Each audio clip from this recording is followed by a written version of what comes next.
everyone! So for today's video, I don't really know what I'm exactly going to title this video because I'm not sure exactly what it is going to be, but to basically summarize it, I am going to be rereading the Selection trilogy for the very first time. As you may have heard, the Selection series is being adapted into a movie. Or was it a TV show? I don't know. It's being adapted into something, and it's been getting a lot of hype lately. A lot of people have been rereading it. I have wanted to reread it since the first time I read it, which is back in 2016. So I thought maybe it would be a bit fun to do a video rereading these books. Like I said, I'm not sure exactly what this is going to be. I don't know if it's going to be more vlog style, where I'm going to talk about my thoughts as I'm reading each book, or if I'm just going to sit down after reading each book and talk about my thoughts on it after reading it a second time. So I think that's probably the route I'm going to go, but we will see. It might just be a mishmash of the two. I will say though that this video will probably most definitely contain spoilers in it for the series, so if you haven't read these books and you plan on reading them and don't want to be spoiled, then I would not continue watching this video. I thought I would first start off by just kind of telling you when I originally read this series and what I had thought of it. As you may or may not know, I don't know, this was originally a trilogy, and then there were two other books that were added to the series that followed, like a daughter of why am I trying not to spoil you and I just said it was going to contain spoilers? Anyway, so there were two other books that were released in the series that followed the daughter of the two main characters in this book after they get together at the end, so now you're officially spoiled for this trilogy. So anyways, I read those books, and I also read Happily Ever After. I read all of them back in 2016, like when I first started my channel. This is one of the first series I ever read, and I absolutely loved it. I read these first three books, I think, in like 6 days, which, I mean, that's still kind of rare right now, but like at that time I was just getting back into reading and there was no way I would ever like read one book in 6 days, so that was pretty impressive, and that's kind of how I knew that I really loved this series. Now, since then, when a lot of people, like at this time, really loved this series also, like this wasn't an uncommon thing, but since then, I feel like this series has kind of been made into some kind of like joke. Like everyone talks about how, I don't know, cheesy it was, or the writing was really bad, or just something about this series has turned into a bit of like a Twilight thing.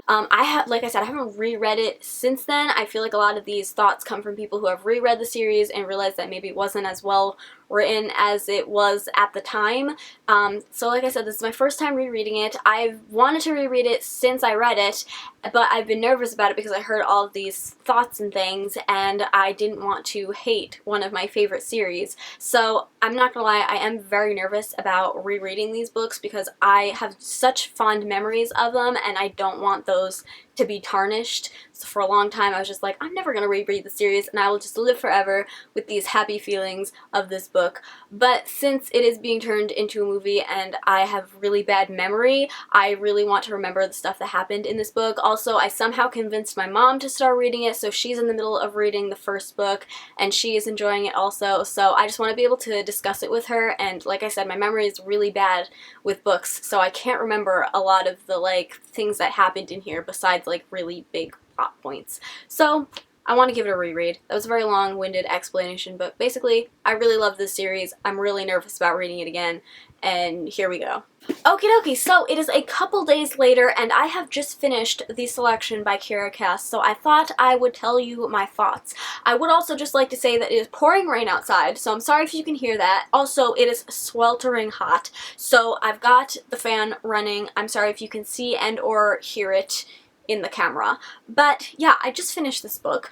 I am not used to doing these like spoilery discussion videos, so I don't know if I'm supposed to give you a synopsis or not, because I assume you already know what the book is about, but just in case you haven't read it and are watching this because you don't care about spoilers, I guess I'll quickly give you a little rundown of this book. So basically, this takes place in a dystopian society where we've had like 5 world wars, and we have renamed the country, and we're also ruled by a monarchy instead of a president, and we've been split into a caste system from 1 to 8. So 1s are like royalty, and then 2 is like celebrity status, and then you progressively just get poorer until you get to like 6 or 7, which are like servants, and then 8, which is you're basically homeless. So our main character, we're following America Singer, and she is a 5. Her whole family is a 5, so they are kind of poor, but they could be doing a bit worse, but they're not necessarily doing very well.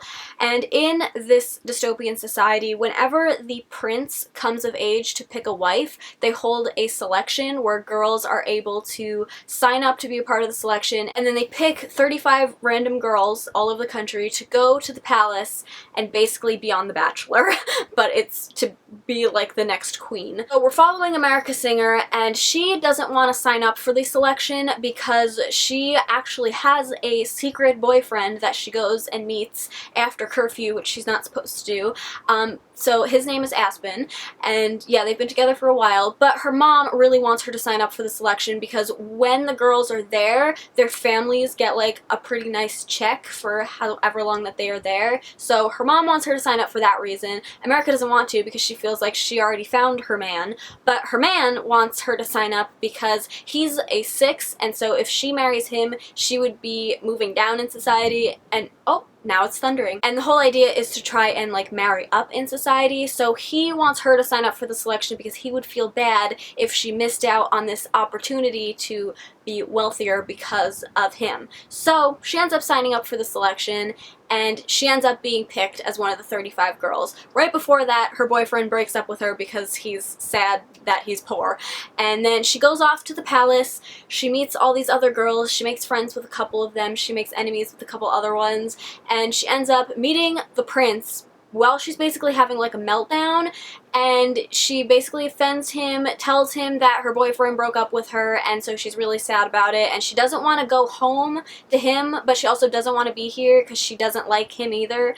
And so they end up forming this little pact that he'll let her stay there even though he knows that she doesn't like him, and they'll agree to be like friends, and she'll be like a little inside source to tell him like things about dating these girls and stuff like that. So that's basically the premise of the story, but then of course they end up like falling in love anyway, and so now they're in a bit of a pickle because also her boyfriend Aspen has just showed up as a palace guard, and so now she's in this like love triangle, and she's rekindled her love with her boyfriend, but then also at the same time is like dating the prince. So that's that, and basically the summary of this book. Oh, also there's like rebels that are against the way the country is being ruled. So there's like 2 times in this book where the palace is under attack, and I swear this palace must have the worst guards and security system because these rebels are able to get into the palace twice in this book. Like, you think they'd have figured something out by now, but whatever. So the first thing I'm going to address, which I feel like I like trashed the book, the entire synopsis, but the first thing I'm going to say is that a lot of people don't like this book, which I think is because of the writing. I tried to ask on Twitter, but nobody replied to it except for people saying that they did like the book, so I still don't really know why people don't like it, but I think it's because they think that it's very poorly written. And granted, reading it, the writing is very simple, but I don't think just because it's simple means that it's bad. Then again, I don't have a degree in like writing or the English language, so I don't really know, but I don't necessarily think that just because it's simple means that it's bad. If anything, I like simple writing so long as it flows right, because usually it means I get through a book super duper quickly, which I love to do, and that's exactly what happens with these books. So yeah, I don't necessarily think that this is a poorly written book at all. Is it very similar to The Hunger Games also? Yes, but that's a video for another day. But like I mentioned in my intro, I was very nervous going into this book because I was worried that I was not going to like it, especially after hearing a lot of people like bash this book. So I started reading it, and I was like, well crap, I don't like it. I mean, I was getting through it very quickly, and I feel like I was enjoying it for the nostalgia, but at the same time, I found the main character to be very annoying. When I read this the first time, Maxon was like, well, that's the prince's name, he was like my bookish bae, and reading it this time, I was like, I don't care about him at all.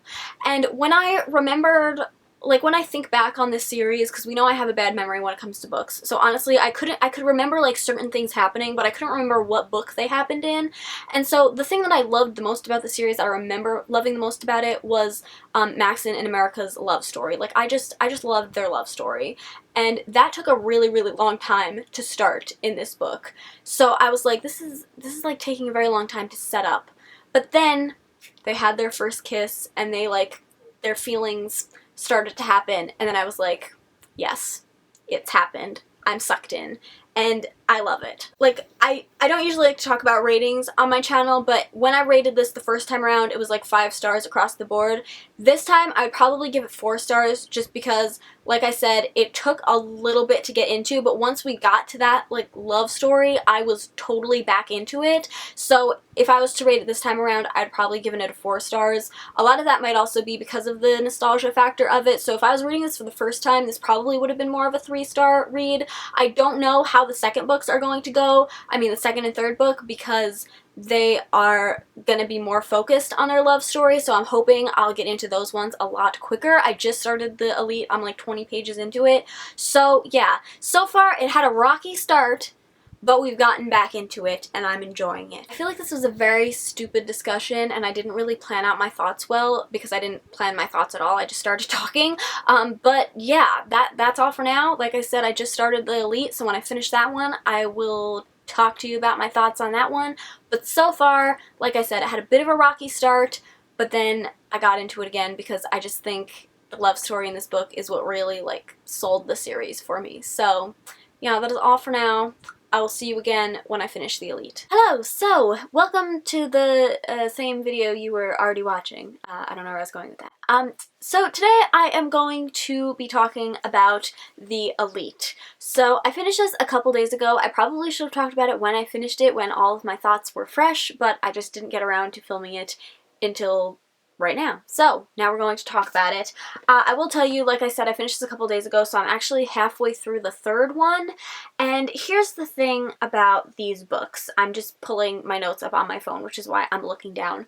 But the thing about these books, which I think I mentioned in the last clip or maybe the clip before, but when I had originally read these books, over the years, thinking back on them, I feel like I could remember certain parts of them, but for the most part, I felt like they were all of my, like, what I remembered of the book was all muddled together. Like, I felt like I remembered certain scenes, but I couldn't remember what book they took place in. It was just like all the books were one big blur, and even now, as I'm reading these books, I still feel like I can't remember what scenes happened in which book. Like, as I'm reading them, I'm forgetting whether something happened in this book or the last book, and now I'm on the third one, and I can't really remember where that book started and where this one ended. Like, these books just tend to all run together, and I really feel like, honestly, these are really fast-paced books, and I feel like that was borderline why I enjoyed them back in the day, but now I feel like they're so fast that, like, the scenes are so short. You just, like, once you get used to having something happen, the scene is already over. Like, it's so fast. I also feel like there's, like, no sense of time with these books. Like I said, I'm halfway through the third one, and this is supposed to have taken place over, like, several months, but it feels like it's only been a couple of days. Like, that's how bad the sense of time in this book is, and I know in this book they had, like, a Halloween party, and now in the third book it's Christmas, but it felt like that time in between was like 2 days. So there's just the sense of time in this book and, like, the pacing of this book. While I probably really enjoyed that back in 2016 when I was first getting into reading and I just wanted something that was, I guess, like, super fast-paced and super engaging, now I don't feel like that is working for me as well. So that's a bit of a bummer. As far as this book, there were lots of things while reading this book that I realized that I had totally forgotten over the years, and I didn't even think about them. One of them was I totally forgot about Marley and Carter's relationship. I knew that that Carter was going to have a relationship with somebody in this book just because America's interactions with him, like, there was no point that there was such a focus on his character. Like, he was just a random guard, and so I was like, this guard is gonna be with somebody later because there's no reason why she's focusing so hard on this, like, tiny interaction with him. And I had totally forgot that it was with Marley and that they were gonna get caught and all of that was going to happen. So that was honestly, like, that whole scene with Marley and Carter, that was a little bit jarring. Like, I was not expecting it, and I feel like these books are a little bit darker than I remember them being.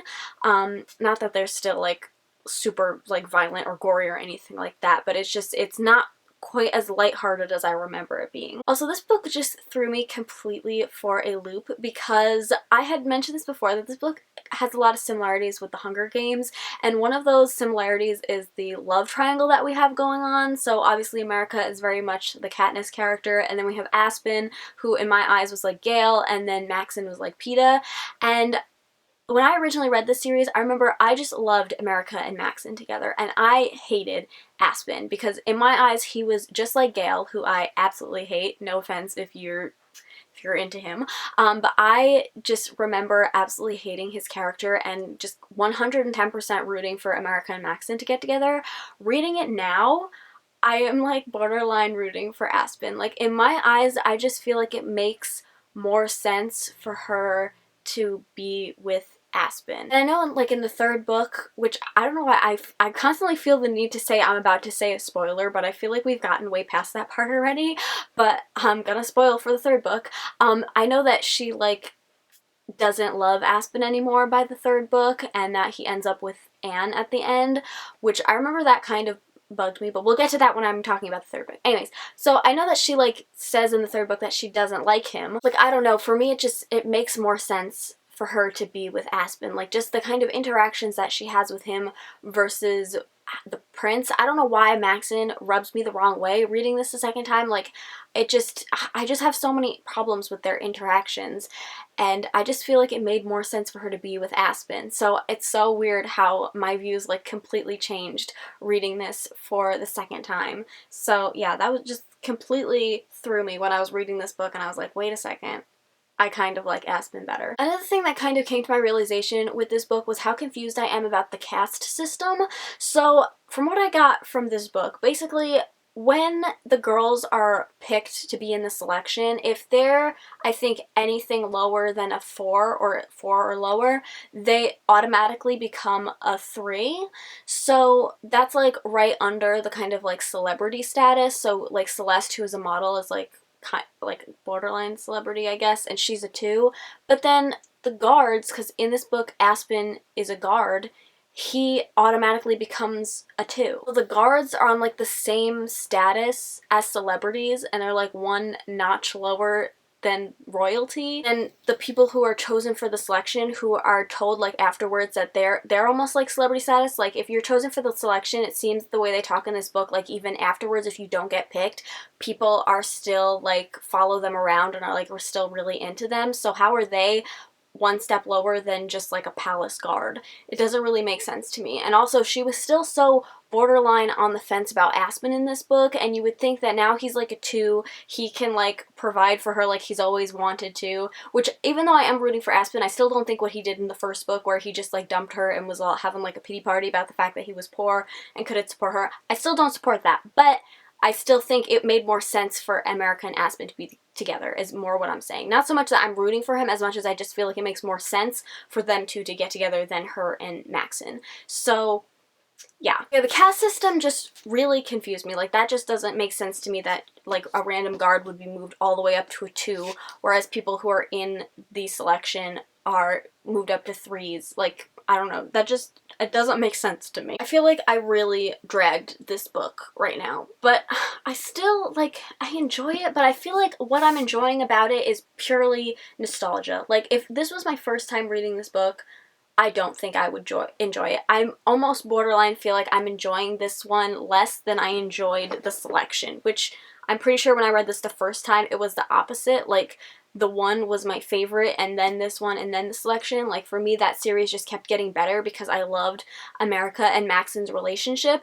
And I just looked at my little review on Goodreads, which I don't really like do a lot of written reviews, but sometimes I write like little, like a 1-sentence thing to just summarize a thought that I had, and I wrote for the one, I just wrote beautiful ending, and I can like vaguely remember the ending of the one. Like, obviously I remember that like they get together at the end and like Aspen and Anne get together, and I'm pretty sure I remember Celeste gets shot. I think I remember that happening. Anyways, but I said it was like a beautiful ending, and I do just remember that book just being like exceptionally beautiful to my little like 15-year-old head. So I am kind of disappointed that I feel like I'm liking the series less as I'm going through it. So this is just so kind of disappointing. I kind of wish I hadn't done this and I just would have left it with my like lovely thoughts of my original time reading it. But yeah, like I said, I'm still enjoying it, but I think a lot of it is just nostalgia. I will say there was this one particular scene that I enjoyed in this book where her family comes to the palace, and I love her dad so much. Like, I think he's actually like the best written character in this series, and there was one part that it's so cheesy, but for some reason it actually like made me smile out loud. I don't know. Like, I didn't laugh out loud, but I broke a smile.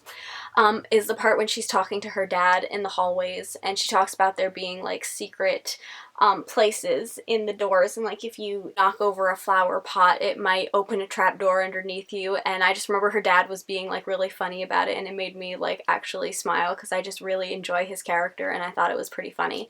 So yeah, that was one thing that I did really enjoy about this book. So like I said, I'm halfway through the one, so I will talk about that when I finish it, and I'm really hoping that the ending will really pull this series back together for me, because if I like, especially back then, I didn't do any kind of written review, so the fact that I made a point of wanting to say that it was a beautiful ending, I'm hoping that that will still stick with me. So yeah, that is all for now. I will talk to you again when I finish the one. Hello, and welcome to another episode of Why Did I Do This to Myself? The time has come for us to talk about The One by Kiera Cass, the third and final book in the original Selection trilogy. I finished this the other day, so I've got all of my thoughts written down on my phone. I wrote them down as I was reading this book, so it's just a lot of mishmash of random words and thoughts. Hopefully I remember what I was trying to talk about. Anyway, so the first two things that I wrote down were, I don't even know how to explain it, but this author tends to do this thing where she wants to create some kind of conflict, or she wants her characters to end up in a certain place, and so she makes them do things that just don't seem very natural, and they do things that they have no reason to be doing. For instance, there's a part during the beginning of this, or maybe it was the middle, I really don't remember. Like I said, these books are a blur. But anyways, there's a part where her and Maxon have to sneak out of the palace to go meet the like leaders of the Northern rebels, and I just didn't understand the point of it. Like, I swear they went there to meet them, and I don't even know how the conversation was even necessary, and on top of that, I don't understand why America had to be there, but I think she just wanted them to go there so that they were outside of the palace, and then she could have this like conflict point where they're being chased and America gets shot, and then they end up at Aspen's house or something, and all of that happens. But it was just like so unnecessary for America to go with him in the first place, and I don't even think that whole scene even needed to be there, but it was just there because she needed a reason for them to be out of the palace. Another time that this happened was right after the convicting, which is where the elite have to basically convict criminals and tell them to like go to the king and pay their price, and then they get locked up. And the king is like trying to sabotage America, so he purposefully gives her a thief who is getting like life in prison even though he stole like $10 worth of something, and so she ends up rebelling as she does and giving all of her jewelry to him, because basically the dystopian world system that goes on in here is never really explained, and I still don't really understand the like punishment system, but from what I got from it is that if you commit a crime, if you have enough money, you can just pay your way out of it. So most people in the higher castes don't have to like go to jail or get caned like Marley and everybody else. They just pay their way out of it. So these people that are being convicted to go to jail are people who are like 7 or 8s, and they can't afford to pay their way out of it. So America gives all of her jewelry to this man to give to the king so that he can pay his way out of going to life in prison. So obviously the king is very angry about that. So he takes America and Maxon into another room, and he has a conversation with Maxon, and I was just like, why does America even need to be here? I don't even think he talked to America really at all during that whole thing, but I just think the author wanted us to know about that conversation between the king and Maxon, and since it's told in first person, she had to have America be there. I think it would have made more sense for her to have even just eavesdropped on the conversation to have heard what they said. I feel like that happened a lot in the series, but specifically in this book, where the author would just make the characters do things that didn't really make any sense just so she could get them into a certain setting or situation. So I didn't really like that, and that leads me into my next thought, which I literally just wrote down: the writing is bugging me. And yeah, I know I mentioned earlier in this video that even though the writing is really simple, I don't necessarily think that makes it bad, but I have to say the writing got particularly more annoying as I kept reading the series, where I just felt like it kind of wasn't good anymore. Like, it still was extremely simple, but on top of that, I just felt like our characters didn't have a lot of depth to them. We never got a lot of world building. There weren't any kind of descriptions in this book. Like, I have no clue really what the palace even looked like, or really what the world looked like, considering we're in this like dystopian setting. I would have liked a lot more descriptions. I'm pretty sure the most descriptions we got were what their dresses looked like, so yeah, that was a bit disappointing.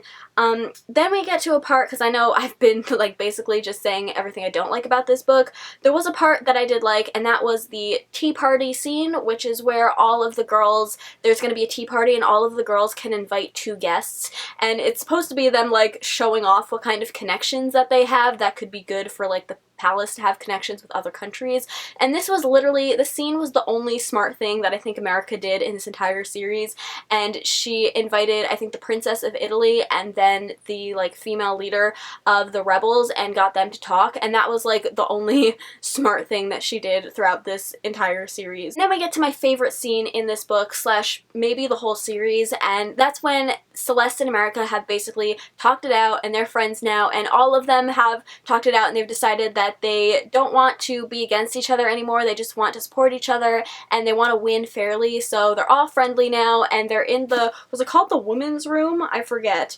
Anyway, they're in that room, and the queen is there, and they're just all having like a good time, and this was literally the only scene where I felt like they all felt like people. Like, it just seemed so real and natural, and so I really, really like this scene, and they're all just having a good time, and they decide that they want to take pictures, and they know that Maxon has all these cameras, so they have someone get Maxon in one of his cameras, and I think there's just a line where it says Chris takes the camera for Maxon and slams the door in his face, and I just thought it was funny, and the queen is laughing, and it just seemed so like natural and fun, and it just made all of the characters feel really human, because like I said, I feel like there's not a lot of depth to these characters, so they tend to, you know, not feel super authentic, but I think this scene really brought that out. So that was my favorite scene, definitely in this book, but possibly also in the whole series. And then after that, we get news that America's father has died. Literally, I was just raving in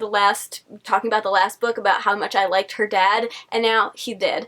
And literally the only reasoning was there was something wrong with his heart, but there was no like actual explanation as to why he just randomly died. And like I said, I have bad memory, so I totally forgot that that even happened. So here we get to another part where I feel like the author made the characters do unnecessary things. So she finds out that her father has died, and she's really upset, and she hears the king and Maxon talking in the hallway. And the king is basically telling Maxon that she can go visit her family but for 1 day, but then she has to come back. And Maxon's really trying to fight for her being able to go and stay there for longer than that, so they decide that she's allowed to go for 4 days. So she overhears this conversation, and Maxon comes back in and tells her, and he says, like, I tried to fight for longer, but that's all my father's allowing is for you to go see them for 4 days. So she goes there, she's visiting with her family, that's like a whole other big drama. It gets revealed to a bunch of people there that her and Aspen were together or whatever, and then she's there for 3 days, and then a guard comes and says that she has to hurry back to the palace because Maxon wants her to come back. And again, I don't have a good memory, so I was like, surely something horrible must have happened for him to want to cut her trip short after he fought so hard for her to go there for 4 days. So she flies back to the palace, and she sees Celeste, and she's like, me and Elise got the boot last night, you and Chris are the only ones left, and Maxon's gonna pick one of you tomorrow, and that's why she had to come back.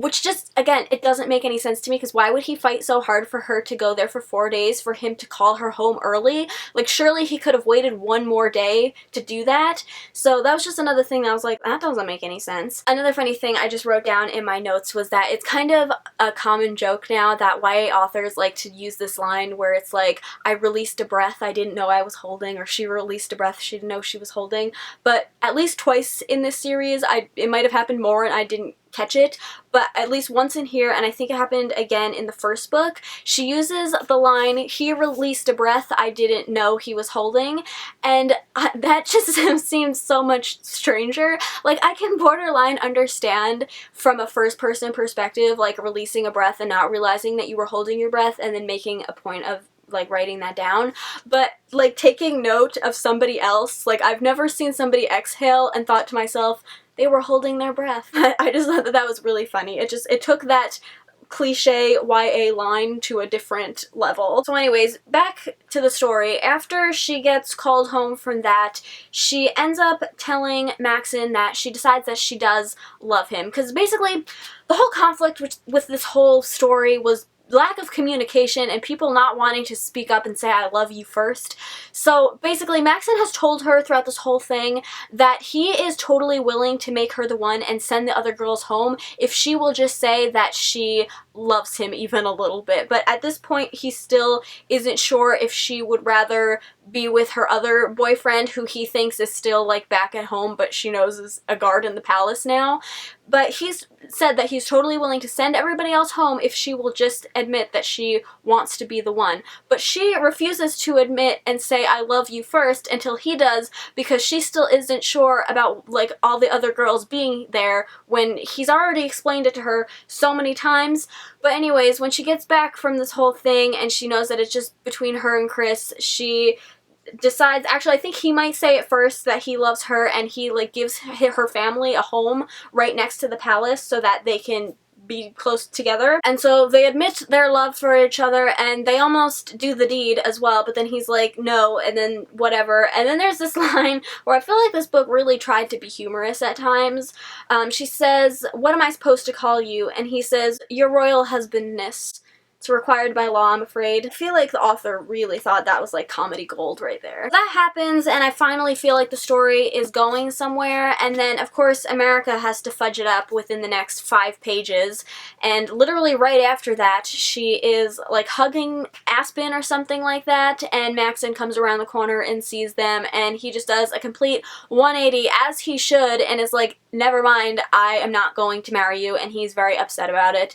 And then the next day happens when he is supposed to be picking who he is going to marry, and it's supposedly being like broadcasted or something. And so America's sitting on one side of him, Chris is sitting on the other, and he's like talking to Chris and being all fine with her, and America's all upset. And he's like not talking to her because he's obviously very upset about what happened. And then turns out the Southern rebels have been in the palace the whole time, and they are dressed as guards, and one of them kills Celeste, which I did remember that correctly, so I'm happy about that. And I'm not happy that she died. If anything, Celeste was one of the better characters in this whole series, but anyways, so she died, and then, I don't know, this whole thing breaks out. It was very confusing to follow what was happening, again, because I feel like there was a lack of, like, layout of what the room looked like. Like, I was like, is this all open where people are just like open firing, or like how are they hiding, like what's going on? And so conveniently the king and queen die so that Maxon can become king, but not before Maxon also is shot, but he doesn't die, but he thinks he is, and America thinks he is, and so Maxon does a 180 again, and now he's suddenly in love with her and just professes his love for her and whatever, and he says the line, which is definitely like it's cheesy, but it's one of the best lines in this book, and was 110% the reason that I said beautiful ending on Goodreads. So the line is, break my heart, break it 1,000 times if you like, it was only ever yours to break anyway. And yeah, it's cheesy, but still, even as much as I wasn't enjoying these characters or caring about their story at all, that line still got me. So, I mean, I gotta give her props for that. So that line happens, and then she leaves him there. Like, I think he's under a table or something. I really don't know. It wasn't very well explained. But Aspen takes America and puts her in one of the little secret rooms in the walls. And then they find her, like, the next day or something. And she thinks that Maxon is dead. And she finds out, like, the king and queen are dead. And Anne disappeared.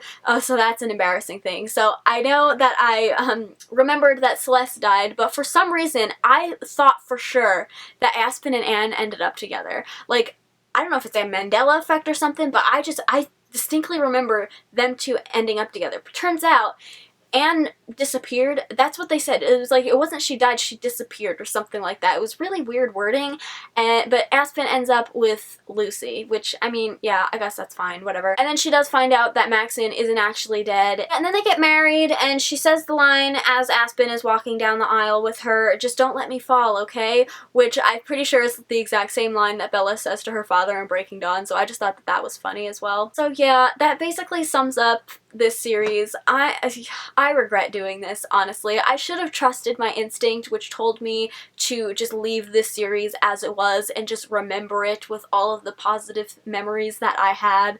But no, I had to go and read it again and completely ruin it for myself. So to sum up the series, reading it for the second time, America's a brat. I did not like her character this time around, which is unfortunate, but yeah. Maxon was not as good as I remember him being, which really hurt my feelings because 2016, he was like my top of my bookish bay list was just Maxon. I loved him.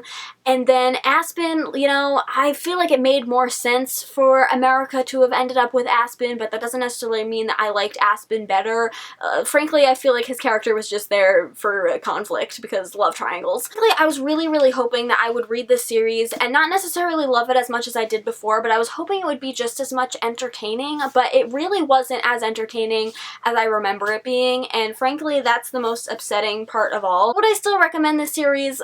I really don't know, because I feel like it doesn't really stand the test of time, but I feel like it could for a very specific age range, so I think this could be good for much younger readers, or maybe if you're just getting into reading, you haven't read a lot, and the bar is set pretty low for you, this might be a good series for you. Now, I do want to just stress that I don't hate this series by any means. Like, if I was to rate these books a second time around, like, first time it was 5 stars across the board, now it would probably be 3 stars, and I think a lot of that would probably also have to do with the fact that I am reading it for the second time and I have all of that, like, nostalgia that comes with this series. So if I was reading this series for the first time now, it would probably be like 2 stars or something around there. This series will still always hold a very special place in my heart because it was one of the first series that I read when I was getting back into reading in 2016, and at that point I had never even heard of, like, bookish boyfriends, so Maxon will still hold that place in my heart as, like, my first ever bookish boyfriend.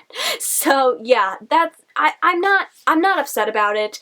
I mean, I am a little bit, but I still have very fond memories of reading this series the first time, and I don't think those memories will ever go away. So that's the conclusion to this video. I really don't know how to wrap it up. This is really awkward. Do leave me a comment down below and let me know if you've read this series recently and what you thought of it. I would love to discuss spoilers with all of you in the comments. And yeah, I hope you guys enjoyed this video. If you did, please give it a thumbs up and subscribe if you haven't already, and I'll see you in my next one. Bye!